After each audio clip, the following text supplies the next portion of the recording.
There was a gentle breeze blowing as we passed through the main gate. Not many were allowed to do what we were doing. We'd been invited to a barbecue at the home of one of our church members. It was the first time I had been there, and it was a thrill to be inside the fence of a Strategic Air Command facility. I was told to go 3 blocks, turn left. As I was driving down the 3rd Street, I began to get uneasy. I turned a corner previously hidden by tall grass, and as I did, I noticed a thick white line running clear across the street. Warning signals were going off in my head, but there was no place to turn around, and by the time I found a spot wide enough, I saw it. My heart jumped into my throat, triggered by the small brick building surrounded by Constantine wire. I knew instinctively that this was where the atomic missile heads were stored. As I crossed back over the white line, crossing the street, an Air Force Blue Suburban came to a screeching halt sideways. 4 airmen jumped out with M16 rifles drawn and pointed directly at my head. The one in charge was barking specific directions that I followed to the letter as I stared down the rifling of his weapon's barrel. This was no longer a fun, exciting morning for me. Little did I know that this embarrassing event would open the door to ministry to these young men and women defending our country.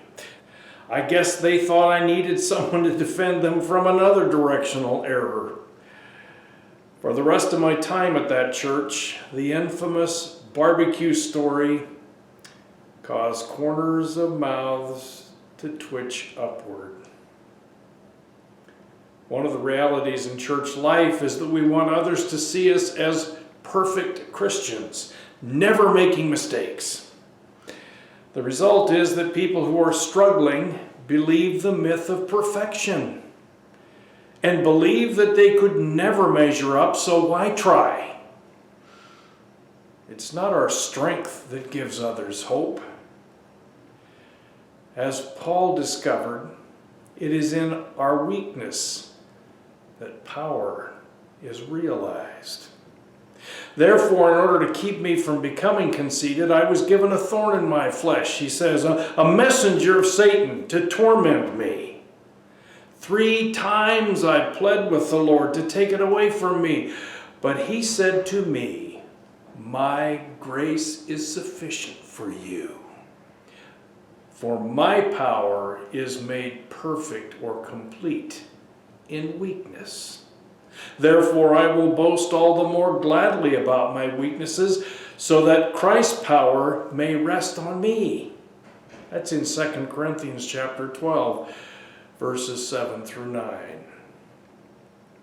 When we admit that we fail, and Jesus is faithful to rescue us, it communicates hope to others. Those who are self-sufficient are not looking for a rescuer. When we share our struggles and the faithfulness of Jesus to rescue, others see the possibility of hope instead of despair. People who are ready to try something else.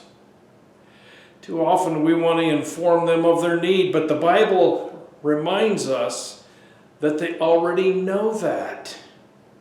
That's the Holy Spirit's job. Instead, always be prepared to give an answer to everyone who asks you to give a reason for the hope you have. But do this with gentleness and respect. That's 2 Peter chapter 3, verse 15. Don't be afraid of your weaknesses. Have a great day.